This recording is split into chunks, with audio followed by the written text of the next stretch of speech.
kaning kwartahan mga kaiko, i-vlog na ko din mga kaiko kay lipay kay ko mga kaiko ba 100 pesos.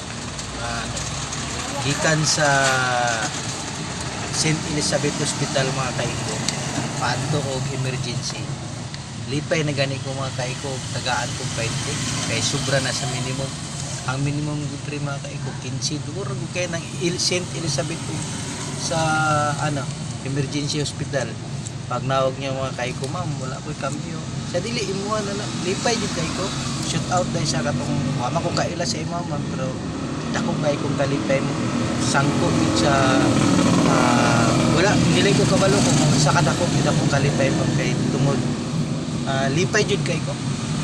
Gitagaan ko ni mong 100 sa ato pa naapod ay mga pasahero maluoy sa driver, pero ang driver dili maluoy sa mga pasahero.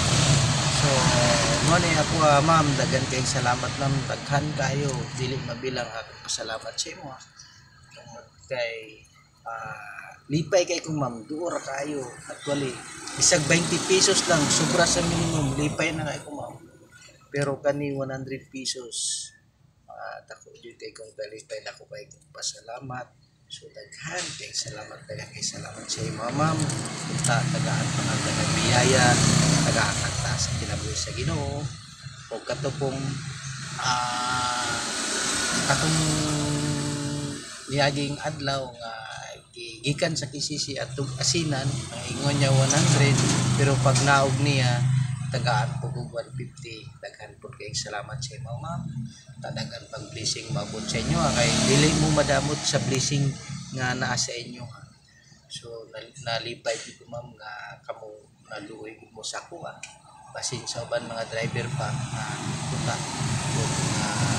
napay mga pasahero nga ingon ana nga maluoy sa driver, pero ang driver walay kaluoy sa mga pasahero, di ba? Daghan kay salamat sa inyo ma'am, salamat, thank you kayo. God bless ingon ani sa imong kaayo nga sayo pa karawat kong grasya gikan sa imo mo na lipay jud kay ko walay kabutangan sa imong kalipay tungod kay napagilay mga pasahero nga sama nimo. Okay, ato diri lang paki-follow, paki-share. God bless, I love all people. Thank you.